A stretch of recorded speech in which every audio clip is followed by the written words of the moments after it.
Hello everyone, how are you? I hope you all are fine. आज हम लोग national institute of open schooling का secondary course psychology का module 6 work life and environmental concerns lesson 21 preparation for the vocational role का बचा हुआ part आज हम लोग कवर अप करने का कोशिश करते हैं। तो चलिए शुरू करते हैं। Hello dear learner of NIOS. Today we are going to cover up section 21.4 which is concepts of career, vocation and occupation. So let's start. Throughout history, career has been known by a number of different names such as vocation and occupation. But the word career is more modern and inclusive than the term vocation. Career is also broader than occupation. Career refers to the course of events that constitute a life. It involves the sequence of occupations and other life roles which combine to express one's commitment to work in his or her total pattern of self-development. Occupation is a group of similar jobs in several establishments. तो career की जब हम लोग बात कर रहे हैं तो ये इससे हम लोग बहुत अलग अलग नामों से जानते हैं बहुत पहले से, जैसे कि वोकेशन, ऑक्यूपेशन, ये कई सारे नाम हैं। लेकिन ये जो वर्ड कैरियर है ये आज ज़्यादा इस्तेमाल किए जाने वाले शब्द है और ये इंक्लूसिव है वोकेशन से ज़्यादा। कैरियर ब्रॉडर ऑक्यूपेशन से भी ज़्यादा ब्रॉडर कौन है? कैरियर है। कैरियर रेफर करता है उस कोर्स ऑफ इवेंट्स को जो हमारे लाइफ को कॉन्स्टिट्यूट करता है। इसमें हमारे ऑक्यूपेशंस के सीक्वेंस है और भी कई सारे लाइफ के रोल्स है जिसमें हम लोग देखते हैं कि हम लोग जो एक व्यक्ति है जो अपने काम के प्रति कमिटमेंट करता है उसके total pattern of self development को कैरियर शो करता है। ऑक्यूपेशन क्या है? तो group of similar jobs several establishments, ठीक है। यानी कि हम लोग देख रहे हैं कि जो कैरियर है वो ऑक्यूपेशन से थोड़ा अलग है। ऑक्यूपेशन एक ग्रुप ऑफ सिमिलर जॉब्स है सेवरल एस्टैब्लिशमेंट्स में। An occupation refers to a group of similar jobs in several establishments. It differs from job which stands of a group of similar position in one plant, business, institution or other workplace. A vocation is an occupation, either professional or voluntary, that is carried out more for its altruistic benefit than for income, which might be regarded as a secondary aspect of the vocation, however beneficial. Vocation can be seen as fulfilling a psychological need of a worker, and the term is also used to describe any occupation for which a person is specifically gifted and usually implies that the worker has a calling for it. तो जैसा कि हम लोगों ने देखा कि occupation किसको refer करता है? Group of similar jobs several establishments में। ये जॉब से बिल्कुल अलग है क्योंकि इसमें क्या होता है ना कि ग्रुप ऑफ सिमिलर पोजीशन होता है किसी एक प्लांट या बिजनेस या इंस्टीट्यूशन या फिर किसी भी वर्क प्लेस में।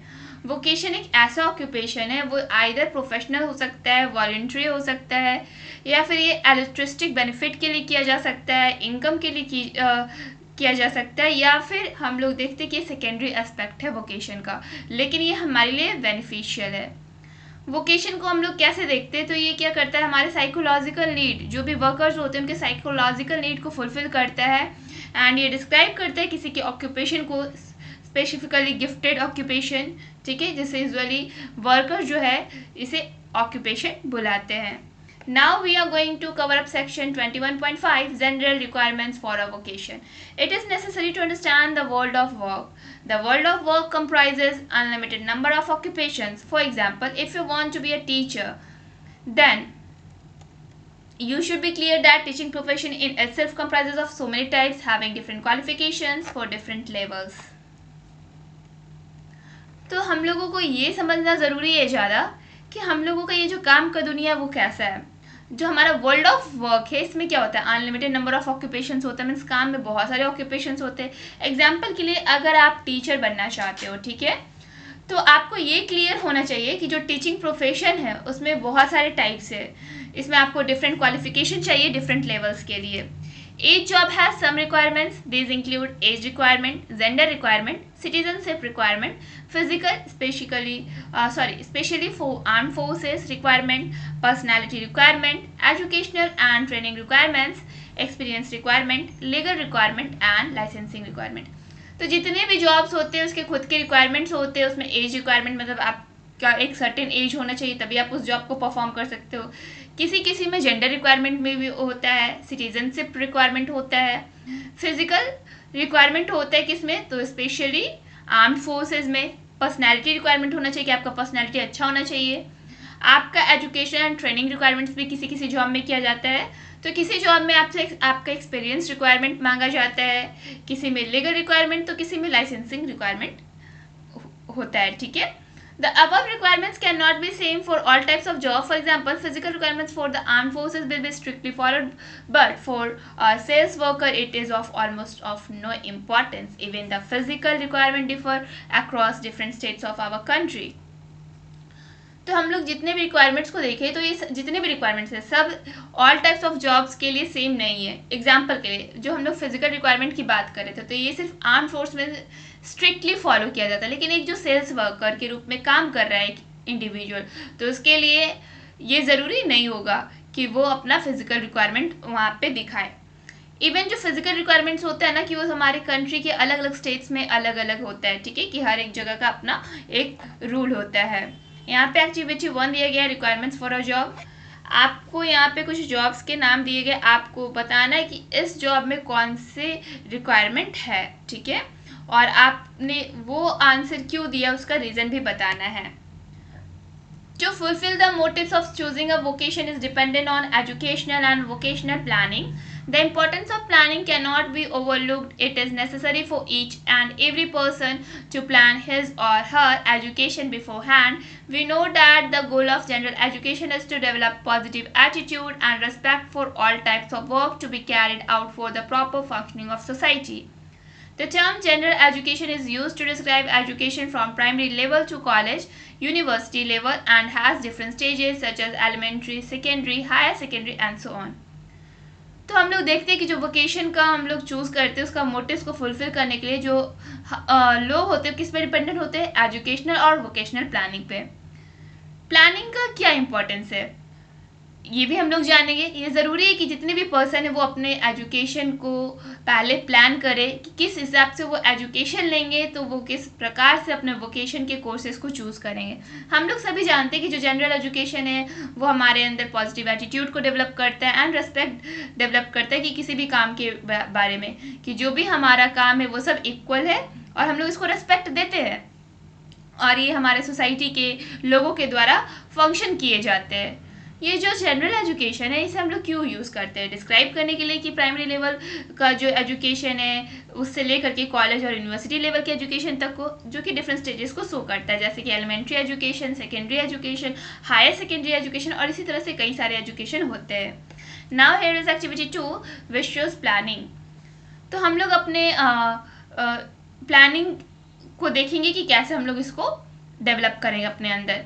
We plan our day-to-day activities. Suppose you want to go to picnic with your friends. Can you visualize how work is distributed among group members? You are required to distribute work to enjoy a pleasant picnic. This is just for one day. तो आप अपने day to day activities को plan कर सकते हैं। मान लिया जाए कि आप अपने दोस्तों के साथ पिकनिक पे जा रहे हो, तो आप कैसे अपने दोस्तों के ग्रुप मेंबर्स में अपने काम को डिस्ट्रीब्यूट करोगे। आप काम को डिस्ट्रीब्यूट करोगे तभी तो आप एक अच्छा पिकनिक एक दिन तक मना सकते हो। एक दिन के लिए ये पिकनिक है, तो मान लिया जाए कि आप क्या डिस्ट्रीब्यूट करोगे। तो किसी को आप बोल सकते हो कि कुछ खाने के लिए लाने के लिए, तो कोई लेके जा सकता है बेडशीट वगैरह, तो कोई खेलने की सामान लेके जा सकते हैं। इस तरह से डिस्ट्रीब्यूशन हो सकता है इसमें। Now do you think you will get success in your education and vocation without proper planning? This is a big question before you. It requires thinking from your side. तब आप सोचिए कि आप जो भी शिक्षा ग्रहण कर रहे हैं और जो भी आप वोकेशन चूज़ करने वाले हैं, तो क्या वो बिना प्रॉपर प्लानिंग के आप उसमें सफलता प्राप्त कर पाओगे? ये एक बड़ा क्वेश्चन है और इसका जो आंसर है वो आपको ही देना है सोच समझ करके। So now we are going to cover up section 21.6 emerging perspective on vocational choice. After educational and vocational planning, one should go for vocational choice. In the above sections, you would have realized the importance of planning necessary for your choice. You should also know the importance of your aptitude, inborn abilities, interest and personality characteristics in choosing your vocation. Interest refers to liking and disliking about an object, institutions, job, etc. For choosing a vocation, it is necessary to know one's interest. It is also essential to know aptitude and personality. Before making vocational choice, one should know the correlation between ability and interest along with personality characteristics.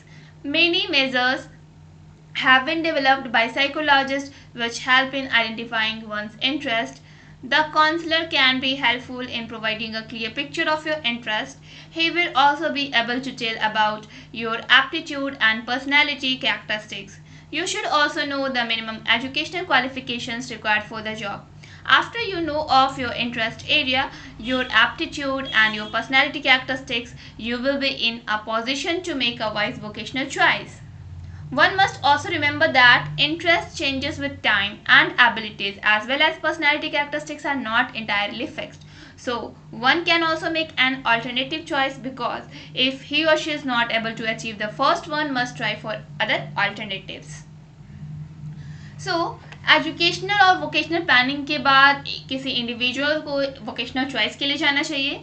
अब section में आपने realise किया कि planning कितना ज़रूरी है, कितना हम लोग के लिए इम्पोर्टेंस है किसी भी चॉइस को करने से पहले.